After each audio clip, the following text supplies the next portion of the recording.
Nature's cool. Check. Are you recording video? Nope, just doing some audio I here. can record video if you want. Put it on. There is no evidence that you exist. Except Except for... your own. Yeah. Hold on, we're almost there. Except for your own.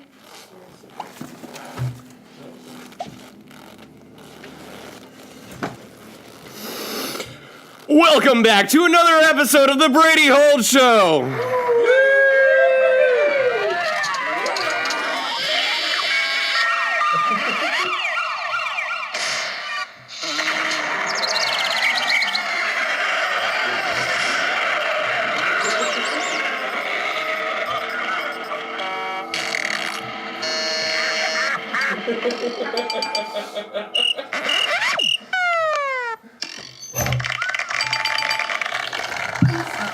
Folks, I'd like to welcome you to the very first ever live Brady Hold Show. The Brady Hold Show, this is, I believe, should be episode 18. You can check them all out on youtube.com/behold1. First, I'd like to introduce the Brady Hold Show band. Wildabeast, please come on up. Yeah! Peace. Wildabeast, go ahead and stand behind me here. Wildabeast will be accompanying the Brady Hold Show band. Yeah, go ahead and he's the band leader. Can you play a tune or a ditty for us? All right. Yes, that is why I hired him on as the band leader.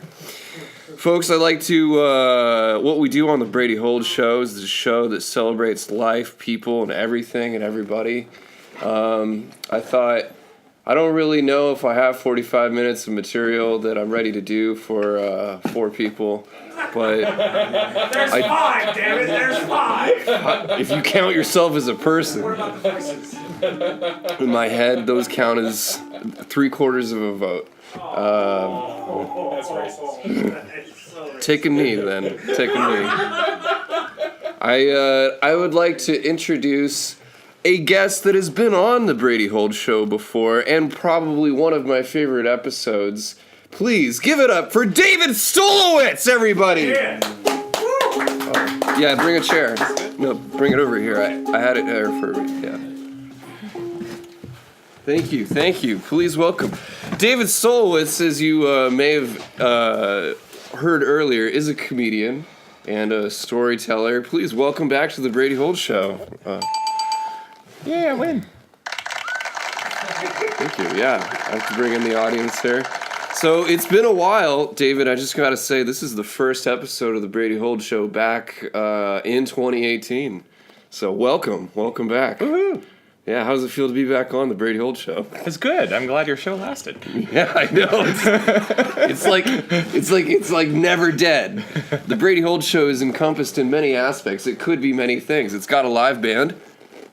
You know, it's got live guests. David Stolowitz here. You know, anything can happen. Anarchy in the USA.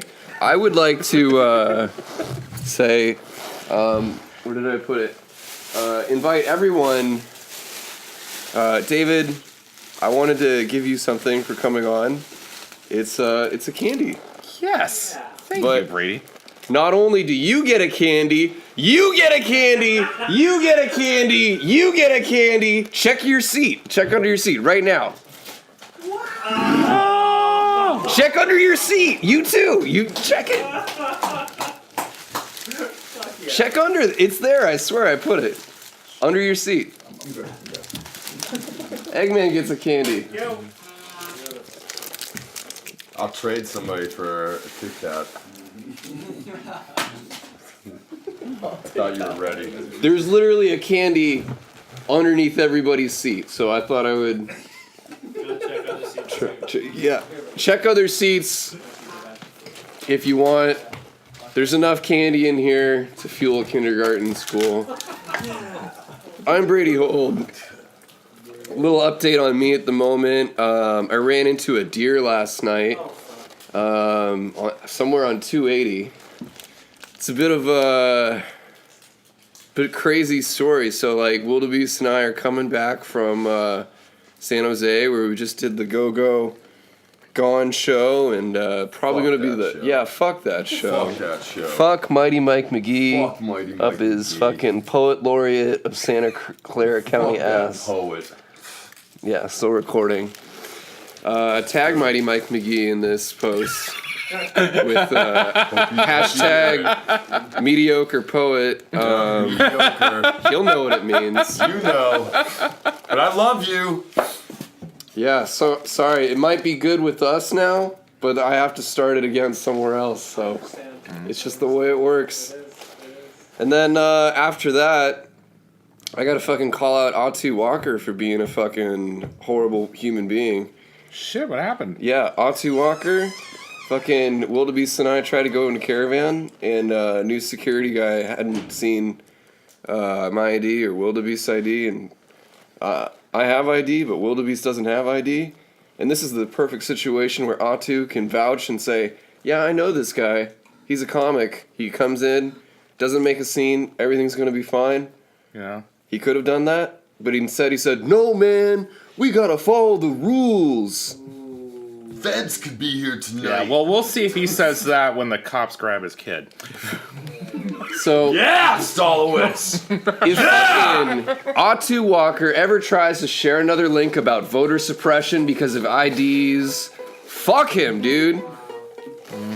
And this is the moment when you have to be a real human being and you can let somebody in where the rest of society hasn't. And he basically just said, no, fuck this guy. You know, and After I was just told, fuck this guy. yeah, fuck him. Twice. Oh, that's sad. I'm sorry that happened to you. And then you know what happened? Then I asked to be on the gayest show in San Jose.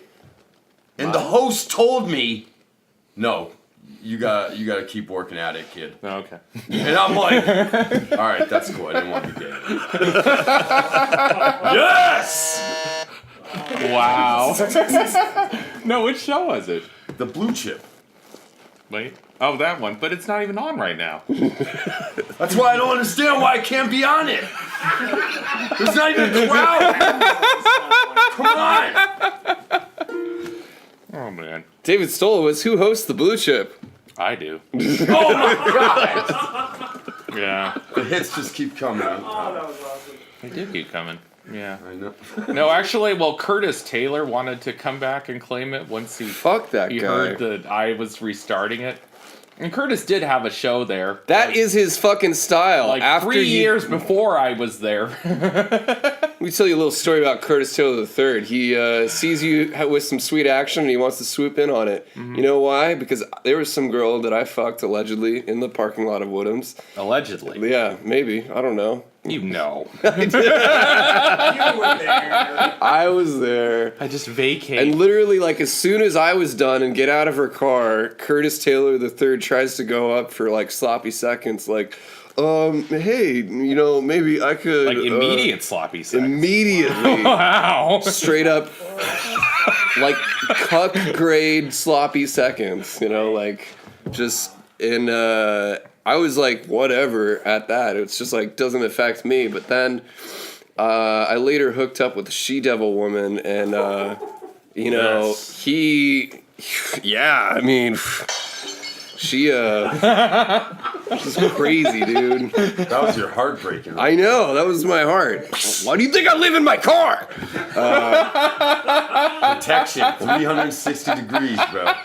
So basically, they not only was here's the thing. Not only was Curtis Taylor III a piece of shit by messaging her at 2 a.m, be like, I just don't understand, like, my current breakup situation. Girls are so tough. You know what I mean, right?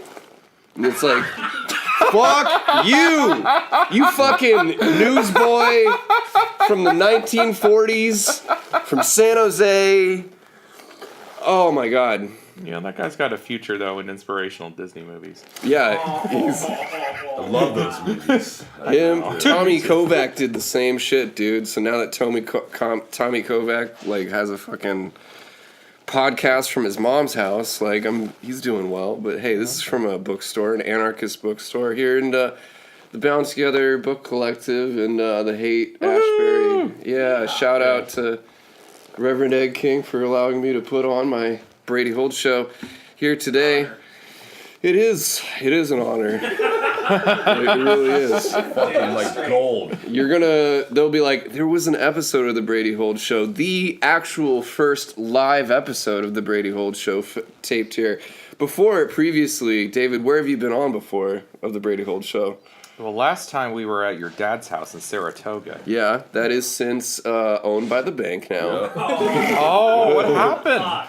Well, when your grandpa is, old, they'll take a reverse mortgage on the house, and then when he dies, it's their house, not yours. Genius. Even though he bought it for $50,000 in the Reverse 60s. mortgage? That's a thing? Yeah, so you sell it to the bank for the value of, let's say, $1.8 million, and they give you half of that, so $800K. Okay. And then you just have that money until you die, and then the bank takes the house. So your grandpa got the reverse mortgage? He got the money. And then he died and your dad got kicked out? My dad's in Texas now, somewhere. Wow. San Marcos, just outside Austin. If anybody's in Austin, say hi to my dad. I haven't. It's the best podcast.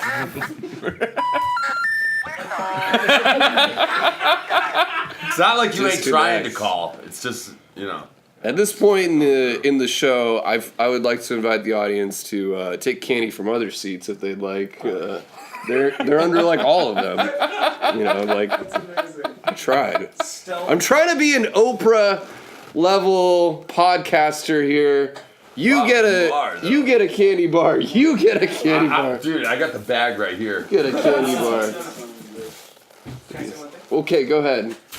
What would happen if Oprah became president? What would happen if Oprah became president? You get a drone strike! You get a drone strike! You get a drone strike! You get a drone strike. You get suspension of civil liberties! You get suspension of... Never mind. It will be. I don't know why they're all talking about her vision. Oprah 2020. Really? Just because she said something semi-intelligent? Yeah. At this point in the show, I'd like to, we got such a huge audience here.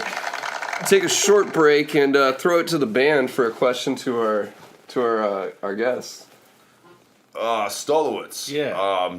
David. Do you, as a gay man, do you face the same man-hating that straight men sometimes face? I get a different version of it. So I get women looking down on me and expecting to just unload all their problems on me as if I give a fuck. So it's sort of the same, but different. Well, at least like you get sex out of it. Theoretically. You could have sex with women. Theoretically, yes. Theoretically. But No. reality-based, that's not always true, but yes. Yeah, well, it's just like, I don't know. It's kind of like, did you see the last season of American Horror Story?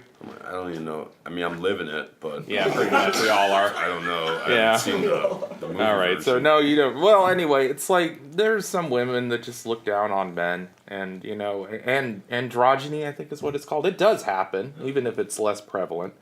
So yeah, I mean, women will assume I'm just there to entertain them, basically. Like one time I was at my brother's wedding, and my guy and I are getting nice professional photographs, and this drunk woman just bombs it and started jumping in and making silly faces and everything. And my brother's only getting married once, and we go with it, and my guy had a good sense of humor. But I didn't want this woman in our permanent photos. She Oh never my even God. asked. That sounds awful. That Do you sounds see like that not a even lot, like- permanent photos. Straight women's culture is trying to take over like this. Straight women's culture. Yeah, they're trying to like. They get together, they sync up.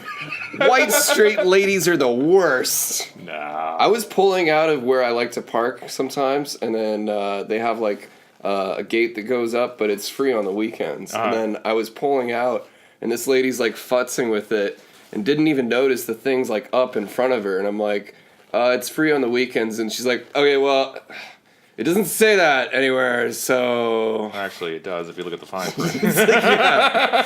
Genius. Do you go to gay bars, like, and stuff like that, and are they there? Well, I used to, when I was single or dating, but now... Wait, did you meet your significant, your Poppy? partner, Poppy, Yeah. at a gay bar? Augustine's his name. August- Actually, I Augustine. met him at a gay club on the Alameda in San Jose. Oh, It's called the Water Garden. gay San Jose. And it's cleverly disguised as a cement factory. Ooh. Dude, no wonder all those guys are going in with yellow leather vests. It's not hard to find, though. You know where Recycled Books is? No, Okay, I don't know so... where anything is. All right, as you go down the Alameda, like the Billy DeFrank LGBT Center is on the left, and because there's literally a rainbow crosswalk. Oh, okay. And then, like, just a block or two down, there's this cement building. It looks like it could be a federal thing, but you hear water running. And if you go in there, that is the Water Garden where dudes hook up. And it smells like eucalyptus. It's quite nice. Hey, you want to lay some cement while we sniff some eucalyptus? The term is laying down pipe, Brady. Got some spackle for that crack. Oh, God. But yeah, I met him there. We were in a spa, and I was admiring his pecs. Ooh, tell me about gay spas, because I only go to 24 Hour Fitness. And that's Well, then you go to a gay spa. That's never a chick in that Basic. place. There's always dudes hooking up there because it's on all night. They find a wee hours in the little closet cases, go to the back and do their thing, and then Holy say, shit, I'm not gay, Brady. this is just a one-time thing, and then off they go. This is just a one-time thing tonight. Just one-time thing. All right, twice a night. I can do it 10 and 3 o'clock in the morning, but that's it. That's Gotta it get it out of my for system. tonight. I'll be back tomorrow in the morning. That's Basically. it. But there was that whole closet case, I guess you could call it a culture, because the self-hate that goes with it. I mean, I used to hook up with dudes on Craigslist all the time, which is a horrible way to meet men. Yeah, 'Cause- tell me about it, though. It's hard to find women on Craigslist. It Yeah. must be even harder to find men. Well, I mean, you figure you could at least have sex, and sex is nice, I'm not going to lie, but I did It want a is. relationship, so I wanted more eventually, and I got it. I'm pretty open and honest about like how I've banged a lot of prostitutes, but Yeah, you I'm mentioned that. I'm trying to stop now. Yeah, you know? well, I hope to God at least you use protection. Yeah. Yeah. I mean, I'm just like Jesus. I'm just hanging out with a bunch of hookers, like. They're But not very classy women, I have to say. so far, in my estimation, I've found a really lonely spot in my life, and it's not like isolation. Like I thought it was going to be freedom, but it's really just isolation. And so it's taken me to this point of finding meaninglessness, to find meaning in what I want to get out of my relationships and the future of my life. Okay. And so I feel like, I don't know, like, did you get to that point with your Craigslist hookups where like it just felt meaningless, like it didn't have? Some of them, yeah, because it's like sometimes you have a really nice connection with people and even turn into a friendship or a long-term friends with benefit thing. But sometimes it was just like, why did I even come? It's like you're looking at your that double entendre. That was perfect. why did I even come here? Good one, David. That's just Just for the vocabulary. that's a good one. Why did I even come here? Yeah. In the beginning, before weed was legal, even in the medical state, I would hook up with guys to be able to smoke pot. Yeah. Yeah. Do you want to smoke? Not right now. Okay. Yeah. All right. We're in a bookstore. Yeah, I don't want to start a manners. It'll fire. stink up the place. Yeah. But yeah, I mean, it's weird because when I smoked weed in the O's, it was my 20s, and it was such a liberating experience. It always made me feel joyful and sensual and energetic. I mean, high, not just like what, but like actually high, Yeah.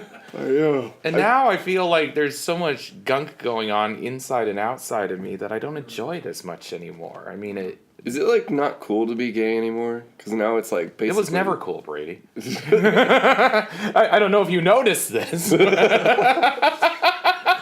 It's basically legal to be gay now, right? No. It's legal to be gay in blue states. Okay. With limitations. Yeah. But, I mean, the homophobia was active even back then, and people would try to joke it off, and that only works to a point. You know, it's like with Trump. I mean, we can make as many jokes about him as we want, but is that really going to change anything? So, Yeah. it was depressing, though. And part of the thing with my comedy, you know, do you know Dina Ware in Sunnyvale? She does the improv at Lily Max. I don't know her personally yet. She's a great woman. She's a friend on Facebook. She's a good friend, and we were talking about my style and why she likes it and stuff, and I felt really good because I feel like I'm accomplishing my goals with people. Because one of the things is like when you grow up gay is everybody has this moral superiority complex. So it's like you're always taught to second guess everything you think and feel as the devil's work. But other people just assume that God rubber stamps everything they do. You know, whether because they're white or American or a straight guy or, you know, lots of different reasons. Yeah. So one of the things I've been told is I give people permission to deal with dark subjects. Dark humor is a specialty of mine, which is ironic because I used to hate it. My friends in Oregon loved it, but I would be like, Do you feel your dark humor is different than your dirty humor? Or is it They intersect sometimes. I mean, you know, they go together out in the streets, obviously. But you can be dark and still be clean. I've done that before at certain mics. It's tricky, but not impossible. Yeah. Yeah. Like, think about, let's say, Beetlejuice. That is an incredibly dark movie. Yeah. Even scared the shit out of me when I was a little kid, but it's brilliant and hilarious. Yeah. You don't talk about pussy and cock in that movie. Yeah, you're right. Yeah. It's mostly just like death kind of in a fantasy aspect. Yeah, I love it how the suicides end up in public service. Judges here, Dale? Dale! True story. Wildabeast and I. Come. Yeah, take it away, band. Please. And we wanna. Oh, jeez. Now the band's quitting on me. We forgot the next line. Daylight come and me wanna go home. We were like walking back from Target where we bought some donuts earlier, and then like, cause like, That's right. since I hit that deer last night, I'm pretty much, I'm immobile. I'm really homeless. Like I don't have a place, so I'm staying at someone else's place. You're about to get evicted out of that place. So you cannot stay here.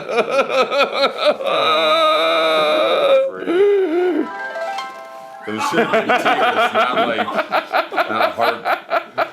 You're not going to heaven. But we were walking back and we were like, Dale! And then like some guy who's like actually working in some house, he's like, Dale! Nice. And I think it's a call to people who work, who put in some labor, who understand the culture of, you know. Beetlejuice. Yeah. Dale! It's a rocket. Oh, that's what it is. It was either that or a bomb, yeah. All right, David Stolowitz. Let's keep it moving. How am I doing Sure, on Brady. time? Fun. You're cool on time, so let's just keep the show rolling. David man. Stolowitz, what have you been up to, buddy? Producing a lot these days. You know, I'm trying to enjoy and use my time at Mutiny Radio productively. Yeah. You know, I stop by sometimes. Yeah, a lot of people do. So I didn't make it onto the comedy festival, but then they really aren't putting on locals at all. Or I should say, not they, but Pam, because I've been looking at the lineups, and except for like one show, it's all out-of-towners. Wow. Yeah, and this is like the second or third year in a row where I applied and didn't get on. So I was kind of sad about that, but I don't know if Mutiny Radio is going to last. I mean, it doesn't have a sustainable business model, and Pam just keeps going into the red. And I feel like, you know, it's supposed to be a socialist model, but we don't really have any say. We just get yelled at when she can't pay the bills. Yeah. And we're not being paid at all. I mean, that sounds a lot like socialism. Well, there's theory and there's practice, for sure. But, you know, socialism to me is society. And that's not like abstract. That's just human relationships and how we treat each other. We are in an anarchist book collective. Yeah. How do you feel politically? Are you a socialist or? Yeah, I'd say so. I love Bernie. I voted for him. crazy. Yeah, and then a lot of people say he's not that far left or he's not pure enough. But it's all relative. Some people think he's the devil. It's strange. As I get older, I do think he's more devilish. I'm like, oh, that Bernie. I'm getting more conservative. I don't know why. It's just like, as the youngness dies off, I'm like, The youngness. Is this what I got left to deal with? This alien in me? It's a space sound. It's not a great soundboard. It's a free app, people. Love Free it. app. I love it how you're all using links to hit them. That's great. It's the hypertext soundboard. Yeah, the hypertext soundboard. Hypertech! That was a nose. That was a good one. That was good. So yeah, I've got a storytelling show I'm producing next month on the 17th. It's called That's Ironic, and I've got a lot of great people from around the Bay, both comedians and storytellers I've met. And then we're going to try to do a Spanish language comedy night in April. Oh, cool. Yeah, we're calling it Orale, Orale. which means like 17 Orale. different things in Mexican Spanish. You know what I like about learning Spanish is how, like, you kind of have to remember which words have dicks.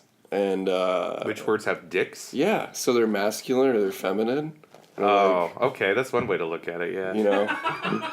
Too many hookers. But it's funny because, like, I realize, like, it's the Spaniards that get hung up on, like, the gender of the word. A lot of the Mexicans don't even use the marker. Interesting. Yeah, because I'll talk to my guy, and I read when I was learning that you need to learn the gender for all the words. So I'm asking him, is it la or el? And he's like, no, we don't say either. I'm like, what, really? Yeah. You don't even use vosotros, do you? No. And out with the textbook. How does that... I'm curious, how does it affect, like, gay men in Mexican culture? Like, is there a distinction of, like, the masculine and feminine in their language as it applies to Yeah, well, the their one sexuality? thing linguists have figured out about gay speech is everybody defaults to the feminine. All the time? all the time. Well, not all of us and all the time, but generally, yeah. I mean, and even in comedy, we get grouped together with women for shows, Yeah. And I do meet a lot of guys that are effeminate or they're into feminism or goddess spirituality and all of it, and they have close, tight, almost reverential relationships with their mothers. And I don't know about the father situation. Sometimes, he's absent or aloof. I mean, that's the stereotype, right? Yeah. And my dad was aloof for a while. I don't know if that had anything to do with me or not, but we're closer these days. Yeah. Yeah. I've got a soy boy of a father. A soy boy? Yeah, just drinks a lot of soy. He's very healthy. A lot of soy. Oh, that sounds painful. Because my dad, his generation was just coming off of that cusp of their parents were part of the war. Mm-hmm. But then my grandpa just decided, I'm gonna work nonstop, and so he was never at home. So my dad was basically raised by his mom all the time. Yeah, see, that's the thing. It's like American men get taught that they have to provide everything, but then they're out and they can't provide fatherhood because they're so busy providing money and shelter. Thank you, sir. Yeah. Yeah, and I don't know.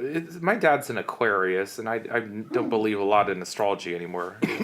But one thing they say about Aquarians is it's easy for us to get into big, global, exciting world ideas, but then the people close to you can't relate to them or live those principles. Yeah. So my dad has been a big volunteer with the Boy Scouts since literally when I was born. He got an award the next day. And the silver beaver for all the beaver he wasn't getting. Holy shit. The silver beaver. But That's where it started. in many ways, it was easier for him to go out and train all these adult leaders with wooden Zulu beads and rituals and old clips from the Last Mohicans. That's what the Order of the Arrow, the honor society, is based on. Is that whole mythos? But you had a hard time connecting. Yeah, I with mean, them at he'd home. go all over the country for that stuff, but he wouldn't play catch with me. Yeah. It's like there's the youth of tomorrow, and then the youth of tomorrow. too close. It's true. Yeah. I read a book where the book was called No More Mr. Nice Guy, and it talked about the nice guy kind of syndrome where you appear as a really nice guy to a lot of the people around you, and everyone's like, man, your dad seems like such a nice guy. Mm-hmm. But then back at home, it's like he either has a temper that just goes off like that, or on the wrong people, or like you can never do everything right for him, or he's just like aloof. I think Johnny Carson was like one of the classic nice guys. Like he was great in front of the people, in front of everybody. But then when he got home, he literally slept on the couch. Yeah, Bob Marley had the same problem with his kids. Love, love, love, love, love. Daddy, where are you? When are you coming home?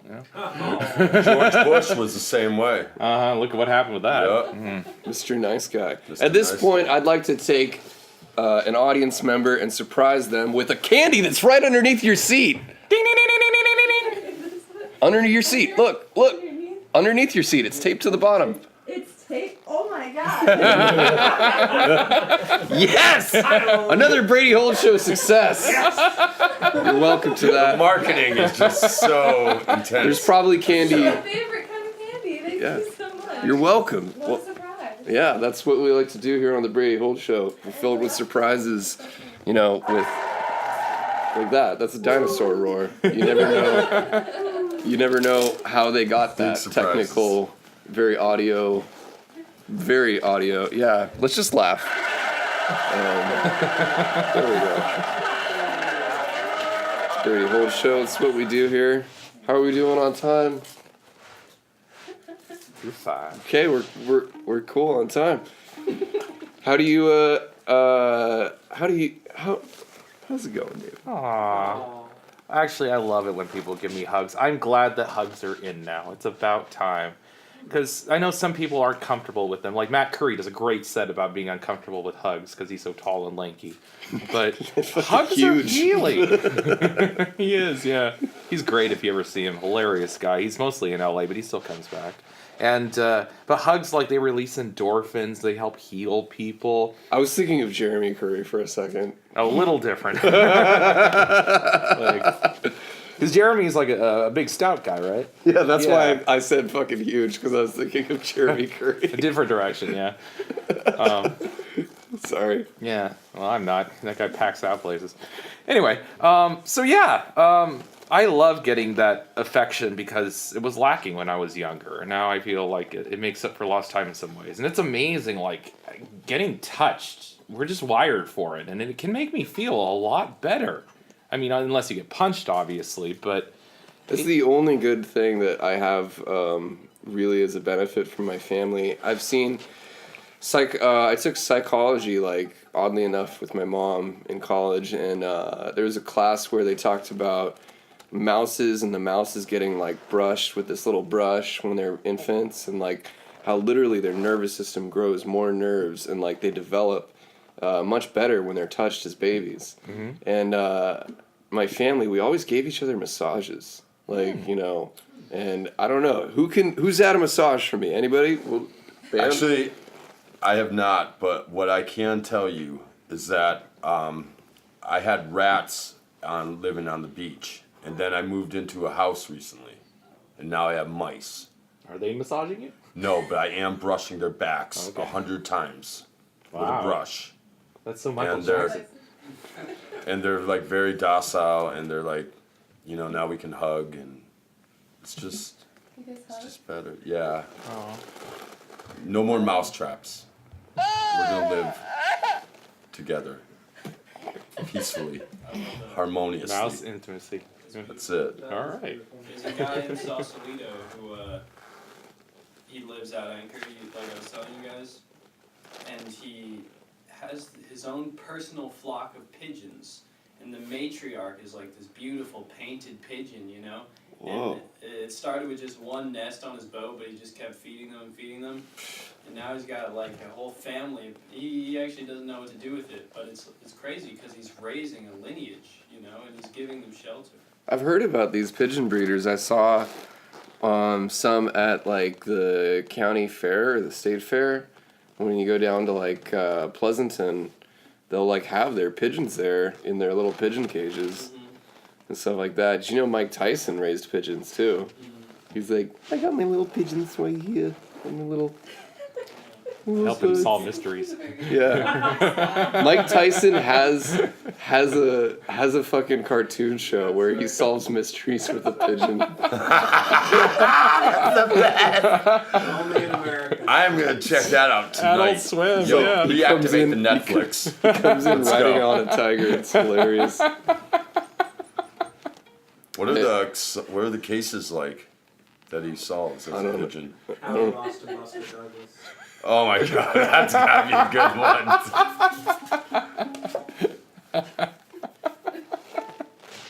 Yeah, so I think touching, it's like, it's pretty important, you know. Yeah, it is.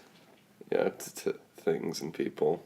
Yeah, like especially like when you've had a long week and everybody's been on your case and nasty things. Just so many people are so cold these days, and I'm guilty of it too. You've seen it, Brady. Yeah, I've done it to you. Yeah. I don't think I'm good at human, like, interaction where it's like, hey, what's up? How's it going? All that stuff. But, like, when it gets down to the, like, I've actually got my hands on you, I feel like that's more me. You like to skip the superficial. Yeah. Yeah. Just go straight into foreplay. Yeah, I like that too, but not everybody's Genius. into it. Yeah. Some people, they really like to warm me up for a while. Yeah. You Yeah. gotta tent it up, you know, before you go in. Tent it up. I watched Yeah, well, a it video. doesn't have to be sexual, and that's the thing that people are learning, hopefully. You know what That's that a real means? shrinker. Our band plays us a ditty. Dude. Dude, this band is on fucking protest. Like, what the fuck? I'm telling you, man. I I've couldn't thrown- get to the bar last night. I've without thrown my to this. I've tried to call you a few times now, and it's just like every time. Whoa. It's just like, you know, it's Man just here. like, Your call cannot be completed as dialed. please them. All right, yeah. Well, if you're gonna act like that, I'll really play something. Thank There's you. only so man. much time in the Brady Hold Show. Okay, it's soothing. Yeah, you know, we got to make time for our guests, their things, what Oh, they're this is doing. great. There's only now, so here we are. I wanted to ask you a little bit about like religion and stuff. Sure. How are you doing today on your daily I'm doing basis? good, you know? I study, I practice, I took drugs, and I did things sober too. Yeah. And, you know, I these think- days I'm trying to see the divinity in everyone and everything. I'm not that good at it, you know, and I still get angry. But one of the things I figured out, it's like the people who really master this stuff, it's not like they're not human anymore. They still have vices and tics and little neuroses here and there, but they learn to live with them. Yeah. Yeah. I feel like religion is definitely an experience that has to be like some parts sober, but most of it like pretty fucked up. Hopefully on a lot of acid, you know. Well, you know, Leary tried to create a religion using acid. He had minor success, but his problem was that he made it the end-all be-all. I mean, even his buddies like Ram Dass were telling him after a while, hey, you can't just fix all the world's problems with a bunch of acid. We tried. I think he did though. We're on the way there. Yeah, Yeah, dude, we're Not like complete yet. Oh, okay. We've got, like, spike two- a few more water tunnels. We've got two acolytes of him right here. So But you know, it's like that movie got recommended to me, The Men Who Stare at Goats, and I really loved that. It's that was 2009. a fun one. that was a great Yeah. movie. Great movie. And I it, love it George showed Clooney. like the beauty of the New Age and all the idealism and the hope that went with it and the impetus behind it, but it also showed where it fell flat and the legacy we can take out of it. Yeah. You know, and then I feel like so often there's so many things with America where we toss the baby out with the bathwater and just like, oh, that's stupid, that's retarded, that's so gay, you know, and there's just so many beautiful things you miss out on, like scented candles, for instance. I mean, Hold on. they smell great, they look lovely, they're wonderful for romance. Oh, that's so gay, we can't enjoy that. What kind of faggot loves a scented candle? I love scented Well, candles. this faggot loves a scented candle. This faggot was scented candle. I love scented candles. All right, bro. Yeah. Wait, did you just call him a faggot then? I love scented candles. But he could say it though. Yes. He's gay. I do hate that word, but I've learned to just accept it and roll with it because Really? it's never going to go away. And I suppose I could try to make it like the N word and shock and awe and make a big deal about it, but it's a losing battle. And You gotta reclaim the word. well, even like women still want to use it. White women you were talking about. Like Alyssa Westerland has this whole bit where her stalker gets offended that she calls him a fag. It's actually quite brilliant, but I'm just like, oh, do you have to? And she's like, yes, I have to. Don't you tell me what to do, man. Mary Bushy has a bit where she says she has her ex-boyfriend's name tattooed on her back. It says faggot. Oh, God. Wow. Women are like just Chop, owning chop. that word. Yeah. Yeah, Is but that it's not also- theirs to own. That's the point. White women are the worst. They're not. It's easy to hate on them. That's the thing is I've been battling a lot in my mind lately. How do you say when you can and can't say something when I believe that there is always going to be suffering in life, in everything that we do in general. I mean, there's always pain. You Yeah. know? Suffering's dragged it out and made a big deal out of it. But yeah, you're right. There's always gonna be love too. Exactly. Yeah, there's And Yeah. sometimes it's harder to see the love than the pain. You know? If you're looking for the love, you will see the love. Mm-hmm. If you're looking for the pain, you will focus on pain. Yeah. But one of the things Meditate on it. Oh yeah. definitely. With or Yeah. without a timer. But yeah, I do meditate. You were saying? I think like freedom of speech is like very critically important, especially in comedy. So do you ever have feelings about that where you're like, oh, I hate it when they say faggot, but it's critically important to stay free in this society and be able to speak and say what you want. It's like two sides of the same coin. It's I can't stop people from doing it. When I was at Woodham's, like Pete made everybody say faggot one night, I think just to fuck with me. And I guess I took it as a training exercise. So when it was my That's all you turn can to do. get up, I just used every other slur for every other group that was there. And then called them fags. Way to add to the division. Oh, yeah. Yes. But yeah, you're right, though. It's like hate can't take care of hate. Only love can do that. That's what I worry about, especially when I was talking about how, like, I used to have sex with the hookers, and I feel like that is my darkest self. Oh, that's your darkest. You're doing okay. The person that... I've seen darker. It's not a competition.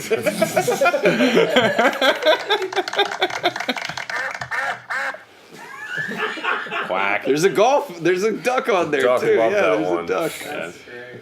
I feel that by being able to recognize what is your worst possible self, like your shadow self, if you were, Yeah. then you can begin to recognize this is part of my hell on earth. If I'm hurting myself to the point where, who knows, like if I have like contracted some kind of disease, or if I've given it to somebody I love or care about, or hurt the people I care about around me because I'm losing money and hitting deer on the freeway, like anything could happen, like. Yeah. And so. And that's good you recognize that. That's your jihad, your struggle. Yeah. Yeah. You also killed a chipmunk before you killed the deer. It was like 3 minutes before I killed the deer. It was almost like, glad that's the worst this evening's gonna get. Boom! The deer fucking was like, hey, I'm a deer.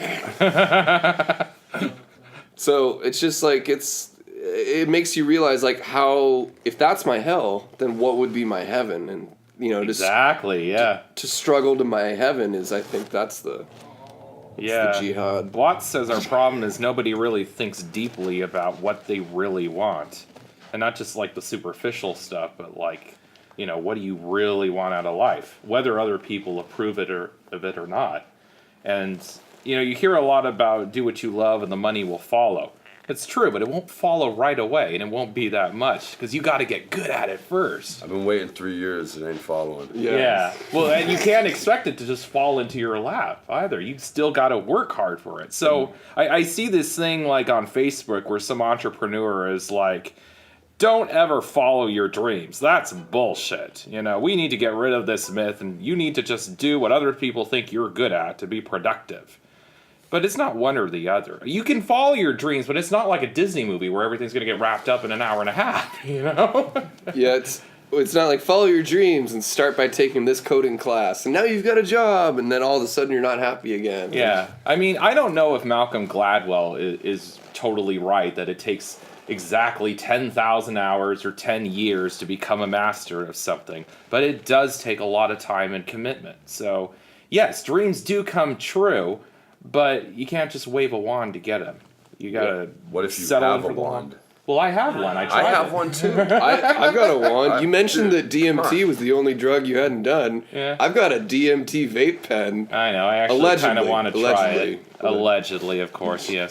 Allegedly. Bingo. At this point, that would be the least of my controversy. That would, yeah, but it's pretty awesome. Yeah, but even you can acknowledge that as wonderful as it might be, it's not going to fix all your problems.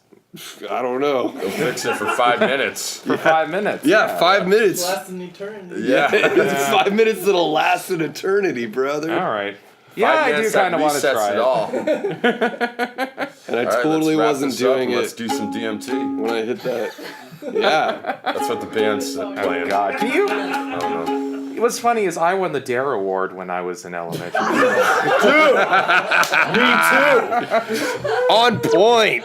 I gave this big speech in front of the school with all the parents present about drugs are bad, you shouldn't do drugs, okay? I even had a stereotypical story about, I can remember it now, like a yellow-toothed guy who was just going to sell me something. Probably like that guy just outside, you know? That's profiling. Yeah, but I love it. It is. Everybody profiles. No, You're profiling right now. No. Yeah, I know. I'll profile you into the back seat. I know. That's like when I talked to my grandfather. Profile you into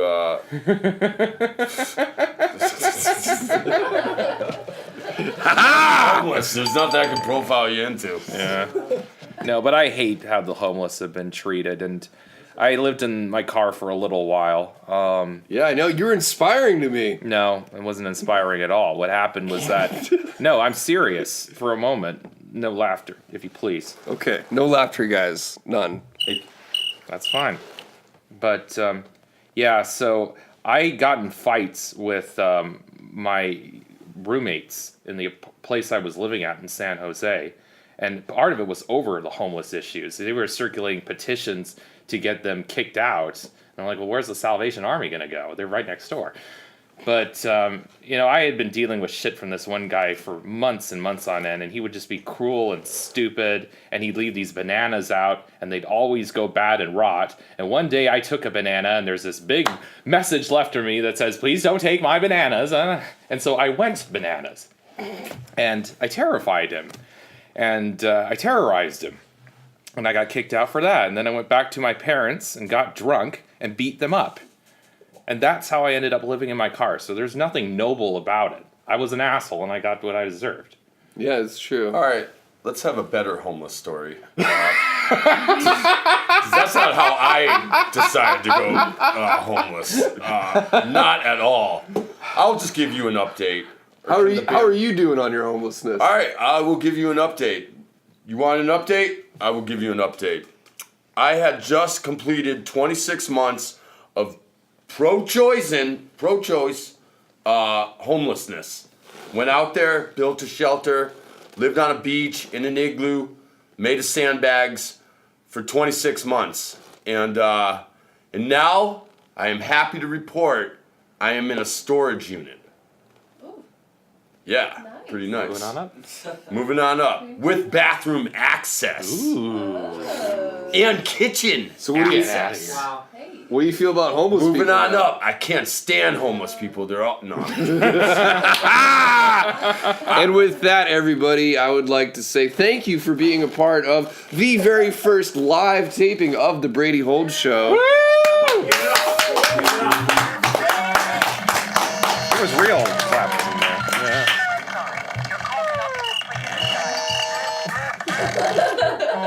That's David Doug still in the Stolowitz. crowd? Thank you for being on the show. Where can people find you? Sundays 4 to 6 p.m. at Mutiny Radio. I got a show called Getting Sketchy. It's very appropriate for the mission. And I have a show I'll be producing at the Blue Chip in San Jose. We're going to start up again next month. Right on. Wednesday nights. Sounds good. Wildabeast, band leader, where can they find you? In a storage shack. In a Storage space. Pretty much. And on Twitter at Wildatweets. Wildabeast. I like that. Nice. You can find the Brady Hold Show on YouTube.com/behold1 or just search for Brady Hold, where you can also find all the Hobo Comedy videos and follow Hobo Comedy on Instagram and Twitter. Follow me on Instagram and Twitter, Brady Hold. Thank you so much for the Reverend Egg King for having me as your future act on this wonderful, intimate, very intimate show. Intimate. I like that's what we say when there's no people here. We just say it's intimate. It's really intimate. It's really intimate. But there's a huge audience, dude. You can tell from the... This is more audience than Thank you you so usually much. have. I know. Fucking David Stolowitz. And with that, I'd like to close out every episode of the Brady Hold Show with a message of peace, love, and understanding. So with that, peace out, motherfuckers.